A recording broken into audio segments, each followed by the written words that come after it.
وانا واقف دلوقتي في ميدان التحرير. في دلوقتي مجمع اهو، مجمع من ميدان التحرير اهو هناك.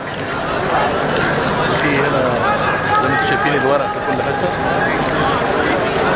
والمظاهره هناك شغاله اهي، والمدرعات موجوده في كل مكان. هنا المدرعات زي ما انتم شايفين، الشوارع كلها مقفوله هناك اهي.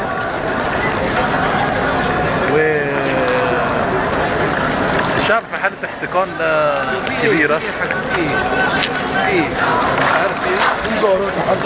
واحدة ضرب جوزها؟ واحدة ضرب جوزها؟ لا ده جوزها اللي ضربها.